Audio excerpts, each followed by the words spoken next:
Hello everybody, thank you for clicking and welcome back to English with Becky. In this video, we're going to look at misuse of contractions and apostrophe that will ruin your writing. If you misuse these contractions and misuse the apostrophe, it can make what you're writing incorrect. So let us look at some examples. First is the use of the apostrophe. When to use the apostrophe before the S and when to use the apostrophe after the S. You use the apostrophe before the S when the noun is singular. Example, this is James' book. James is singular, so you put the apostrophe before the S.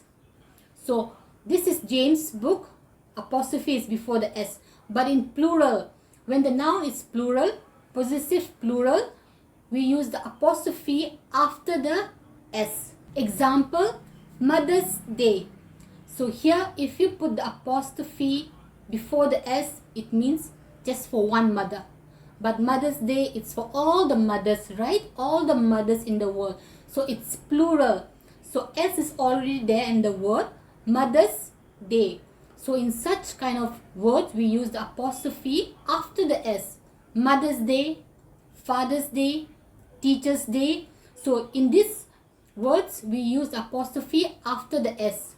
So it's plural possessive noun. So add only an apostrophe to the end of a plural possessive noun. And now what's the difference between its and its? It's with apostrophe S and it's without apostrophe S. So it's with apostrophe S is the contraction of it is. Like it is raining, right? Here we can contract it is, put apostrophe, right? IT apostrophe S. It's raining. It's a beautiful day. So when you write and look at the sentence, if you think that you can use it is, that's when you can put apostrophe S, right? IT apostrophe S, the contraction of it and is. And next, it's. It is possessive, something belonging to somebody. Let us look at this sentence. It's a beautiful rabbit. Its ears are long. So in the first part of the sentence here, you can use it's with apostrophe S, right? Because here you can use it is. It is a beautiful rabbit.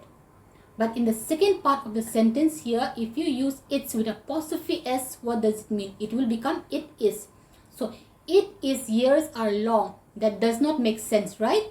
So whenever it's possessive and it's not it is, that's when you do not use the apostrophe S.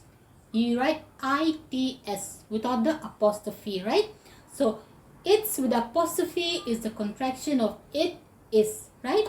And it's without the apostrophe is just possession, something belonging to somebody. And now the difference between your and your. Y-O-U-R and Y-O-U apostrophe R-E. So Y-O-U-R is possession, right? Like this is your book. This is your phone. And your Y-O-U apostrophe R-E is the contraction of you are. Okay? Like you are my friend.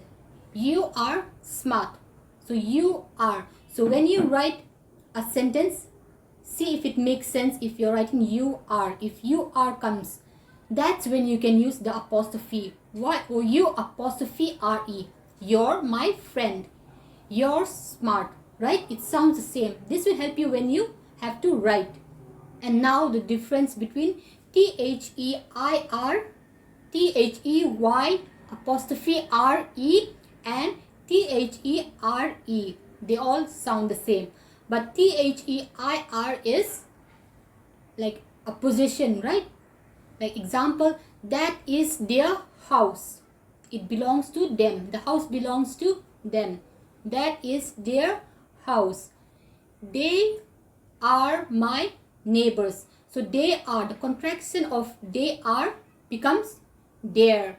T-H-E-Y apostrophe R-E. They are my neighbors. And their, T-H-E-R-E is there. They live there. It's a place, right? They live there. We went there. So that's it for this video. I hope you found it useful. If you did, kindly consider subscribing to the channel. I'll really appreciate that. Thank you very much for watching.